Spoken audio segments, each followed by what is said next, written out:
A quiet winter morning turned into a fight for survival when an unsuspecting fisherman broke through the ice.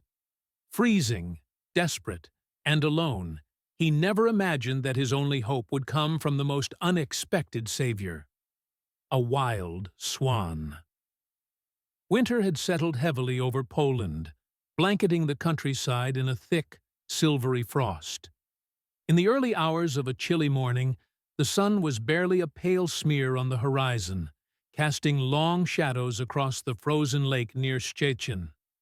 The air was sharp and crisp, each breath clouding instantly before disappearing into the cold void. For Marek, a local fisherman, mornings like this were routine. He had spent most of his life in these northern lakes, braving the harshest winters for a catch that would feed his family and fill the market stalls. He knew the lake intimately, its hidden coves, its best fishing spots, and its usual early winter dangers. That morning, bundled in heavy layers and thick boots, Marek carried his gear confidently across the frost-covered ground toward the icy expanse. Everything looked perfect. The ice stretched smooth and white beneath a pale sky, the water beneath locked in a frozen stillness. He tested the edge with the heel of his boot, listened for the reassuring crunch, and, satisfied, stepped forward. What Marek didn't know was that beneath the surface, currents had subtly thinned the ice near the middle of the lake, an invisible threat lying in wait. As he moved further out, Marek's breath came in steady puffs. He was focused, his mind on the quiet work ahead. His hands, though gloved, were already stiff from the cold. But it was nothing he hadn't endured before. The lake was peaceful. Too peaceful. Nearby, a lone swan drifted in an unfrozen patch of water near the lake's edge. Its white feathers blended almost seamlessly with the snowy banks, and for a moment it was just another part of the winter landscape. Marek noticed the swan, smiled slightly beneath his scarf, and continued on. He found a spot he liked, unpacked his simple gear, and set about drilling a small hole in the ice. The familiar sound of metal against frozen water rang out across the empty lake, echoing into the quiet morning. Minutes later, his line was cast, and Marek settled in to wait, rocking slightly on his heels to stay warm. But then, a sharp, sudden crack split the air. It happened faster than thought. The ice beneath Marek's feet gave way with a thunderous crackle, exploding outward as if the lake itself had swallowed him whole. One moment, he was standing firmly. The next, he plunged into icy darkness. The shock of the cold was immediate and brutal. It sucked the air from his lungs, sent a jolt of terror through his chest, and numbed his fingers into useless claws. His thick winter clothes, soaked instantly, became anchors, dragging him downward. Desperation exploded in Marek's chest as he fought to keep his head above the water. He gasped, flailed, grasped at jagged edges of ice that crumbled beneath his grip. "Help!" he shouted hoarsely, but his voice was lost in the vast emptiness of the frozen lake. His arms ached from the weight of waterlogged sleeves. Panic clawed at his thoughts. There was no one near enough to hear him. No one. Or so he thought. As Marek struggled, the ripples of his fall spread outward, breaking the stillness of the lake. The swan, which had been gliding lazily across its open patch of water, lifted its head sharply, its keen black eyes fixed on the commotion. For a heartbeat, the bird seemed to hesitate, tilting its head to one side. Then, with a few powerful strokes of its broad wings, it pushed through the frigid water toward the struggling fisherman. Marek saw the white shape approaching, but could hardly believe his eyes. He thought, for a fleeting second, that he was imagining it, a final trick of his oxygen-starved mind. But the swan was real, and it was coming closer. His strength was failing fast. The cold gnawed relentlessly at his muscles, stealing his energy and slowing his movements. He clawed at the ice once more, his breath ragged, but his frozen fingers slipped uselessly across the slick surface. Then he felt it, a soft, feathery pressure against his chest. The Swan, magnificent and strange in its determination, had closed the distance and was now beside him in the water. Its powerful wings beat against the icy waves, and its broad body provided just enough support for Marek to lean against. Desperate, he instinctively reached out, clutching at the Swan's side. Astonishingly, the bird did not shy away. It remained at his side, steady, as if offering itself as a living lifeline in the frozen water. Marek's head lolled against the Swan's feathers, his breath coming in ragged gasps. "Hold on," he rasped to himself. "Hold on!" Above them, the pale winter sun finally began to rise, casting faint light over the chilling scene. Marek's mind drifted in and out of clarity. Memories of his family flashed through his mind, his wife's laughter, his daughter's small hand in his. Warm summer days spent by this very lake. The cold was a creeping shadow, pulling him toward unconsciousness. But the Swan stayed with him, its presence anchoring him to the world of the living. It circled him carefully, nudging him when his body began to slump, keeping him afloat as precious minutes ticked by. Back on the shore, a faint sound carried across the cold air. Cries for help. A passing hiker, walking the forest trail that wound along the lake's edge, had heard Marek's desperate shouts. Peering through the trees, the hiker's eyes widened at the sight. A man half submerged in the icy water, a swan by his side, holding him up. Without hesitation, the hiker pulled out his phone and dialed emergency services, his heart pounding in his chest. "Quickly!" he urged the dispatcher. "There's a man in the lake. He's drowning, but there's a swan with him." As rescue teams scrambled to respond, Marek drifted further toward the edge of consciousness. His breath came shallow, his vision blurred. But through the haze of cold and fear, he still felt the gentle brush of feathers against his cheek. The Swan. It was still there, still holding on, just like him. The cold seeped deeper into Marek's bones, an unrelenting enemy that dulled his senses and slowed his heartbeat. The minutes stretched like hours, and every breath felt like inhaling knives. But through the freezing fog that clouded his mind, Marek could still feel the gentle pressure of feathers against his body. The Swan remained beside him, unwavering. His frozen fingers clung to the bird, barely registering the chill of wet feathers.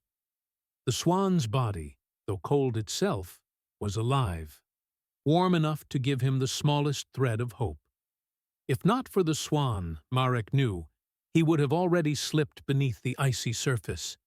He felt it, that terrifying pull toward darkness, the numbing whisper of surrender. But he couldn't let go. Not yet. On the distant shore, the hiker who had seen Marek's desperate plight waved his arms wildly as he spotted the flashing lights of the approaching rescue team. "They're here!" the man shouted, his breath clouding in the air. Firefighters and paramedics rushed from their vehicles, their boots crunching over snow and frozen earth. One of the rescuers, a tall man with sharp eyes, raised binoculars and focused on the lake. For a moment, he froze. "What in the world?" he murmured. Through the lenses, he saw it clearly. A man, half submerged in the freezing water, clinging to a swan that seemed to be supporting his weight. The rescue team shared astonished glances, but there was no time for disbelief. The leader barked orders. "Ropes, ladders, hypothermia gear." They moved with practiced precision, aware that every second mattered. Marek's head lolled weakly against the Swan's body. His lips were blue, his eyes fluttering closed. But then, Over the howling wind, he heard it, the sharp, clear voices of the rescue team. Relief flooded him, even as exhaustion threatened to pull him under. Here, he tried to call, but his voice was little more than a whisper. The Swan, sensing the urgency, shifted its position. It beat its wings once, twice, sending ripples through the water. Its head turned sharply toward the rescuers on the shore, as if to guide them. For a brief, surreal moment, it felt as though the bird understood what was happening, as though it, too, wanted to save this man. The rescuers quickly secured their equipment. One man, harnessed and tied to a rope line, cautiously moved across the dangerously thin ice, testing every step. Another extended a rescue ladder across the surface, inching it toward Marek. "Hang on, sir," they called. "We're coming." Marek could barely lift his head. His vision blurred, but he saw the dark shapes moving closer. He wanted to respond, to shout with relief, but his body had grown too heavy. Instead, he gripped the Swan's feathers tighter, feeling its steady heartbeat beneath his hand. It gave him the strength to hold on just a little longer. Closer and closer, the rescuers advanced, until at last they reached the edge of the broken ice. Using poles and hooks, they extended a rope to Marek, looping it carefully around his shoulders. With practiced urgency, they began pulling him toward the shore. The Swan remained beside him the entire time, as if refusing to leave until the man was safely out of danger. Only when Marek was fully supported by the rescuers, his body cradled in a sling of ropes, did the Swan release its position. With a final glance at the man it had helped keep alive, the bird spread its magnificent wings and glided away across the water, moving gracefully toward the safety of its own open patch. The rescuers, awestruck, watched as the Swan drifted back to its quiet domain. "Unbelievable," one whispered. On the shore, paramedics rushed to wrap Marek in thermal blankets, their hands moving quickly to check his vital signs. "He's alive," one confirmed, relief thick in his voice. "Hypothermic, but alive." They worked swiftly, applying warm compresses and starting heated IV fluids. The ambulance, already prepared, waited nearby to rush Marek to the hospital. As they loaded him onto the stretcher, Marek's lips moved weakly. At first, the rescuers thought he was slipping into unconsciousness. Then they realized he was whispering a word. "Swan." They exchanged glances, their expressions a mix of disbelief and awe. "Yes," one rescuer replied gently, leaning closer. "The Swan stayed with you. It helped you." Marek's eyes fluttered closed, but a faint smile touched the corners of his mouth. The news of the miraculous rescue spread quickly. By the time Marek arrived at the hospital, local reporters had already begun to gather, eager for details of the astonishing story. Photos of the rescue team pulling Marek from the ice circulated widely. But it was the image of the Swan, floating calmly in the background, that captured the public's imagination. Headlines read, "The Swan Who Saved a Life. Frozen Miracle. Bird Keeps Fisherman Alive in Icy Waters." Experts speculated about the swan's behavior. Some suggested it might have been instinct, that the bird was merely curious or territorial. But the rescuers, the witnesses, and most of all Marek himself, knew there was something more profound at play. This had been no ordinary encounter. This had been an act of unexpected compassion. A moment where nature itself had extended a lifeline. Days later, recovering in his hospital bed, Marek spoke to reporters. His voice was weak, but clear. "I thought it was over," he admitted. "The cold was taking me. But then, there was the Swan. It didn't leave me. It stayed, like an angel with feathers." His words touched hearts far beyond the hospital walls. Messages of support and wonder poured in from across the country.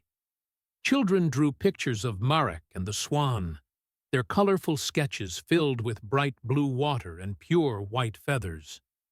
Teachers shared the story in classrooms, using it to teach lessons about courage, hope, and the unexpected kindness of the natural world. Marek, still pale but growing stronger each day, smiled whenever he saw the drawings. "It wasn't just the rescuers," he said quietly. "That swan, it gave me the will to hold on." Back at the lake, the swan returned to its usual habits, gliding serenely across the water, as if nothing extraordinary had happened.